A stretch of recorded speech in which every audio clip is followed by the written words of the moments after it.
Hello and welcome to another episode of Virtual Legality. I'm your host, Richard Hoeg, managing member of the Hoeg Law business law firm of Northville, Michigan. And today we are on the eve of Animal Crossing Day. Or at least we should be. As my daughters have told me and have counted down the number of sleeps left until Animal Crossing comes out, Animal Crossing on the Nintendo Switch is intended to be released on March 20th, 2020. But as we have seen in response to all of the coronavirus discussion and how the supply chain has been affected, how suppliers have been affected, all is not entirely as it has been with respect to the delivery of things like video games. And so it's no surprise that we start seeing articles yesterday and today that come out saying things like this. This is from GamesRadar Plus. Animal Crossing New Horizons pre-order delays affecting some customers. Check yours now. Certain customer orders have been delayed until March 24th. Certain customers have been notified that their Animal Crossing New Horizons pre-orders on Amazon have been delayed until Tuesday, 24 March. Now note, when we discuss these things in this video today, a lot of the information that we are getting is going to be about, in particular, Amazon's delivery services. Now that probably doesn't come as a surprise to most of you, Amazon being one of the most popular shipping companies in the world. But it does mean that what we have to discuss is premised on not only the availability of the shipping chain, the availability of manufacturing processes for things like discs or cartridges, but also on this specific company, because that's the primary information that we're seeing on Reddit, that we're seeing in these articles, that we're seeing on my Twitter and online. And so we're also going to talk just briefly about what Amazon has decided to do amid the coronavirus outbreak and describing exactly what it is that it might affect both now and in the future. Because I really do think that we are looking at something that, not as the highest level of priority when discussing things like the coronavirus, but still of note and of interest, we are looking at something that might well be the final death knell in kind of the physical delivery of entertainment media, maybe not limited to video games. We're also seeing movie studios try to figure out exactly how to deliver their content, whether or not they should wait for theaters to reopen and things along that line. But right now, we've got Animal Crossing, a very, very big Nintendo release, really the last big Nintendo release that we have full knowledge of in terms of release date and what's been planned by Nintendo. And then it's a big blank barren era for the Switch until Nintendo tells us what's coming out. That's supposed to come out tomorrow. And in fact, it will be coming out tomorrow, primarily for digital users. Posts on Reddit have started appearing of people saying that they've received emails that their pre-orders of Animal Crossing New Horizons won't be arriving until several days after the launch date. And again, we're going to look at that Reddit thread in just a second.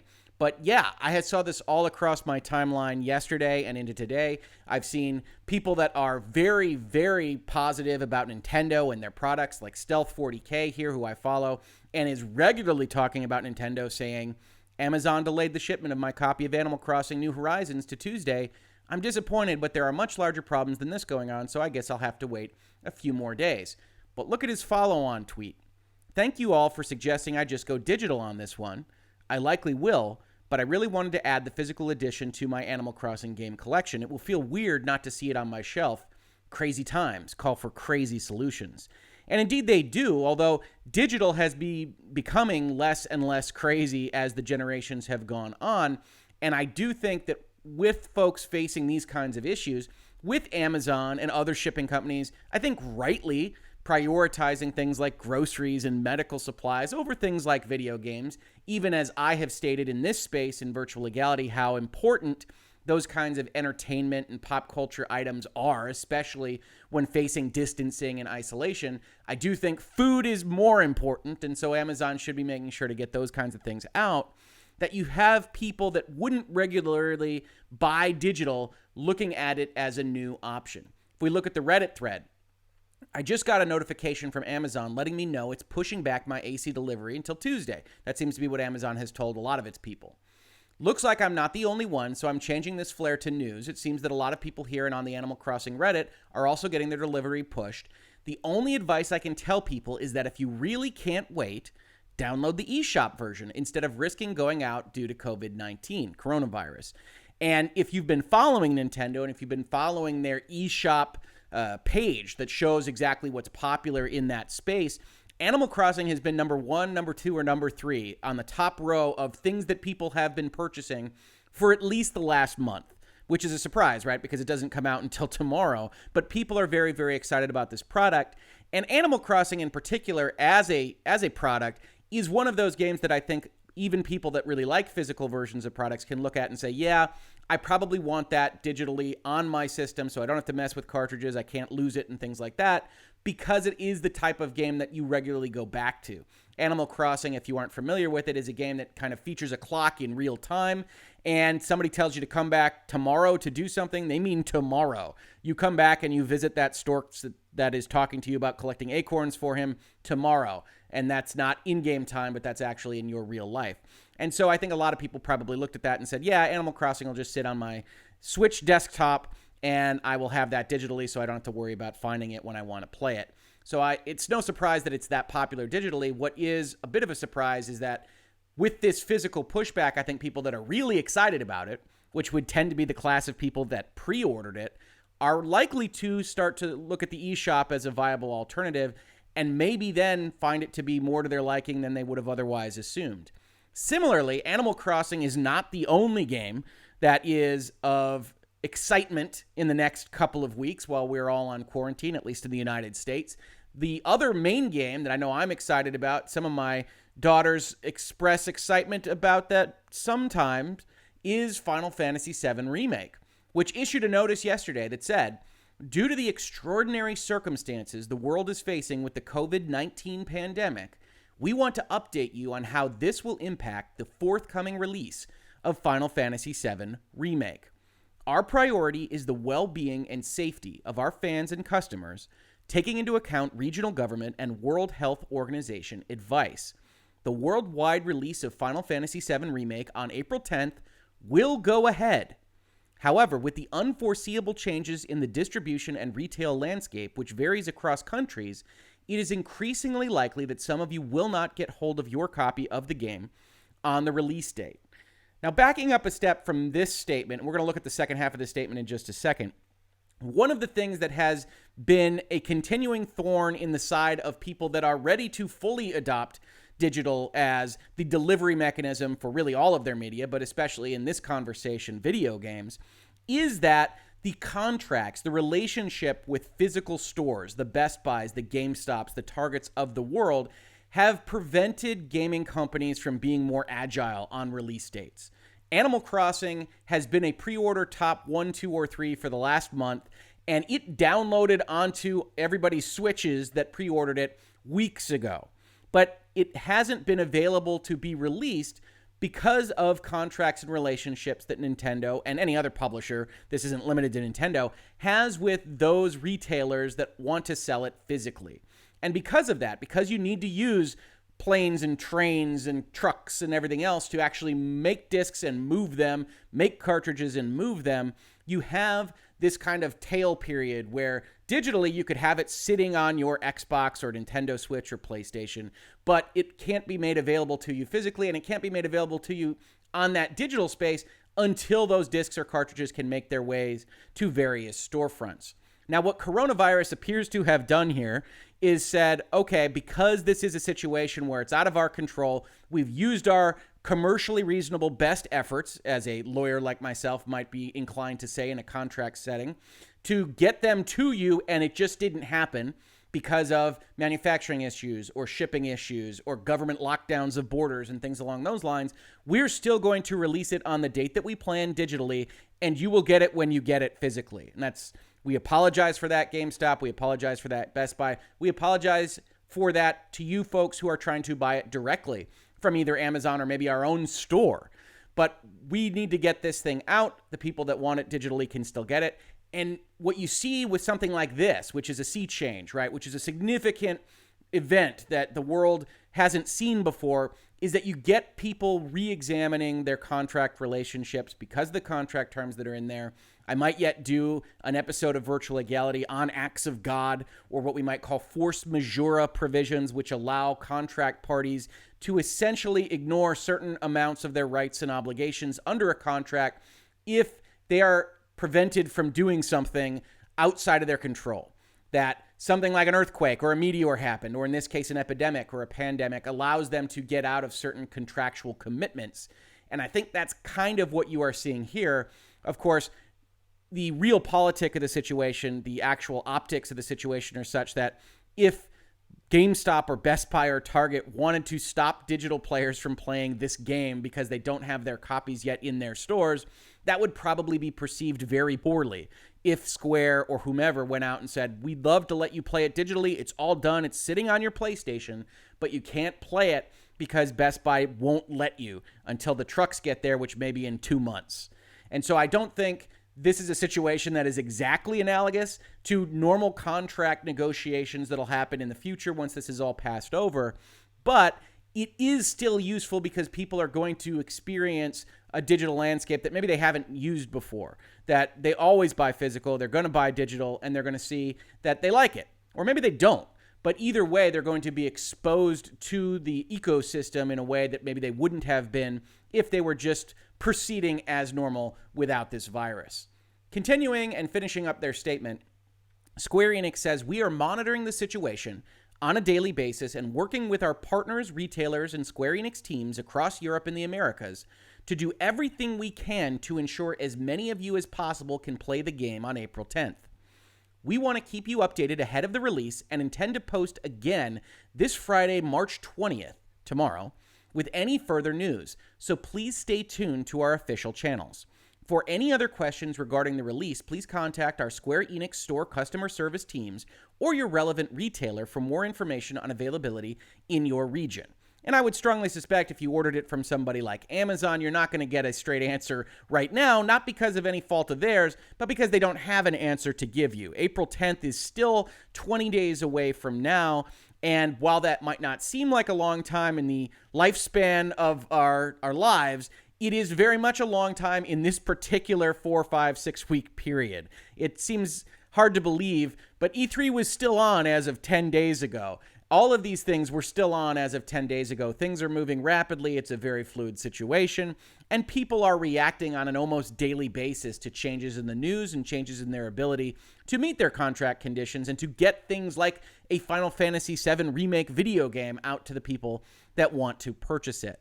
But it's clear from this statement that the digital release will still happen when it was intended to happen. So if you really want this product, you are very likely to be pursuing it on a digital basis.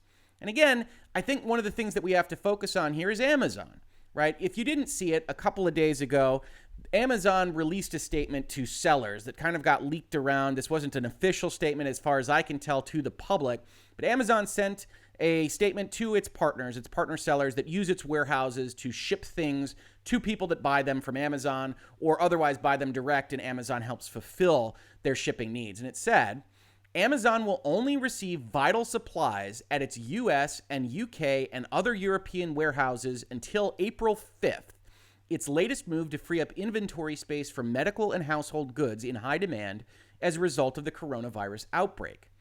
Now, the change does not mean that Amazon will stop selling non-essential items like phone cases and toys for now. As much as it might pain me, I think Final Fantasy VII Remake likely falls under the category of toys for purposes of this article. Only that products may be more likely to run out of stock in the next few weeks or that sellers will have to ship directly to consumers. Yeah, as far as I understand it, what Amazon has said is it's closing up intake into its warehouses from sellers that it has deemed non-essential or that fall in non-essential categories. And the rest of the highlighted language we're going to look at will explain what categories they've highlighted as essential. But suffice it to say, if they've got something in their warehouse right now, they're not throwing it out the window. They'll still sell those things. They'll still ship those things, but they aren't taking in new things.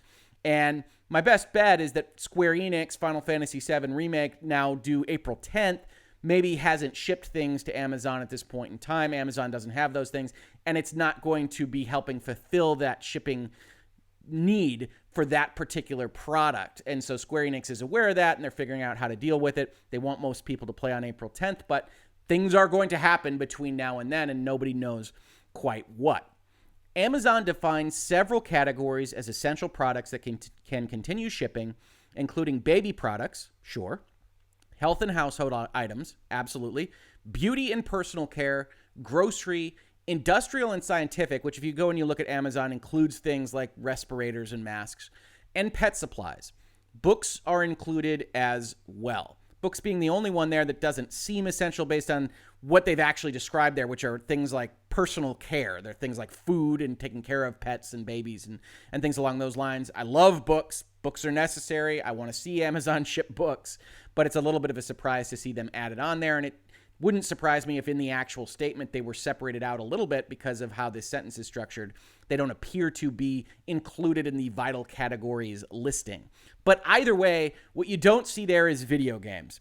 Now, more prominently, and I tweeted about this earlier, if you're interested in my thoughts on these various things as they happen, you can follow me on Twitter at Hoeg Law. But I tweeted on this earlier, and I said, one thing that I think should probably be essential is networking, computer networking, because we are all operating remotely, or at least a lot of us are in the United States, and I think across the world. Those are the kinds of things that you probably do need to stock. If my monitor goes down, if my router goes down, if I can't access things on Wi-Fi, that is going to be a significant problem. It's not like eating. You can prioritize these things. You can have a certain amount of triage, but I would hope that things like electronics specifically for networking and maybe not video games would be included in a list like this. And it wouldn't surprise me if Amazon winds up changing its procedures, changing its list, by tomorrow. I think everybody is reacting to these things very quickly. I think that's good. But oftentimes when you react quickly, you don't necessarily think out the full impact of what's happening. But with Amazon as one of the leading shippers in the world and having this kind of statement out there that says, hey, if you're buying video games, look out. We might not be stocking them in our warehouses. You might want to start thinking about a different way of getting those into your home. I do think that digital becomes more and more attractive. And we can see that digital has been becoming more attractive throughout this generation. I've pulled up an article from GamesIndustryBiz now by James Brightman, who, in the interest of full disclosure, I work with regularly on articles as a source for his website at GamesDailyBiz. And he is summarizing what the ESA's Essential Facts Report was for 2016.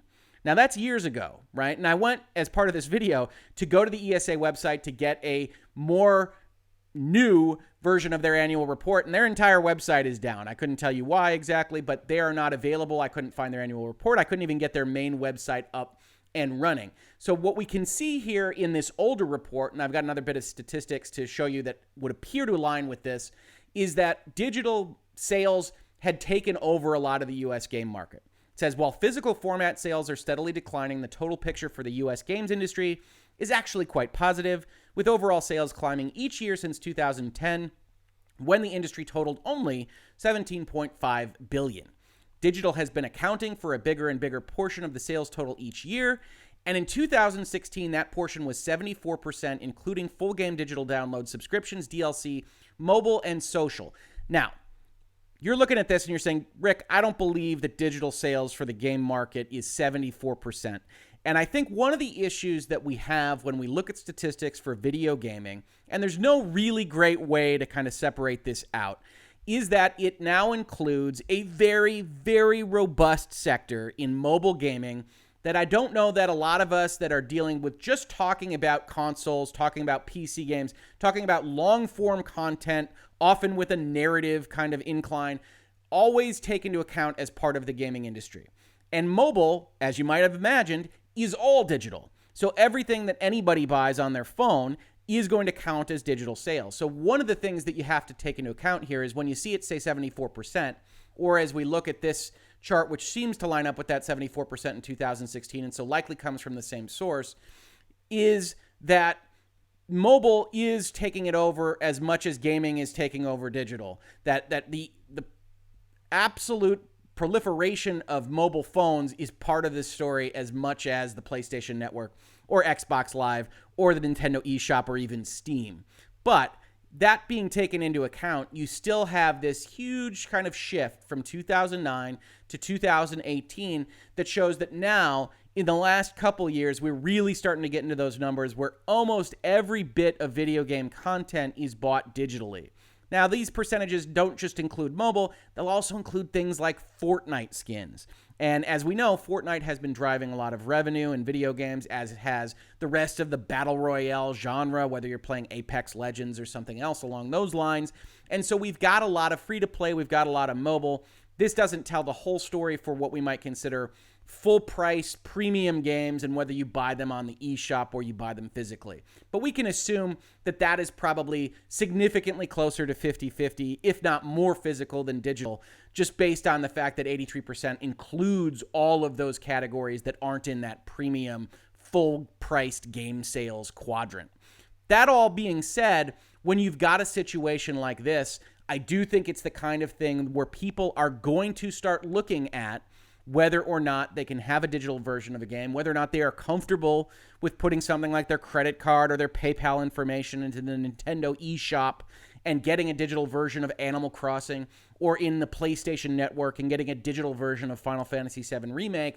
And on the margins, more people are going to purchase digitally during this particular outbreak and quarantine or social distancing or whatever you want to call it than would have in its absence. And it's those kinds of events that I do think cause systemic change, do cause people to reevaluate how they've always been doing things. Now because they can't, and they really want that thing on April 10th or tomorrow, March 20th, and because they can't, they go and do something that they wouldn't have otherwise done. They find it to their liking, and this kind of pathway where you see it going down and down and down and down and down continues and continues and continues, which leaves me with, hey, this guy, the former head of Nintendo and now a member of the board of directors of GameStop, Reggie Fils-Aimé, is going to have his work cut out for him when all is said and done.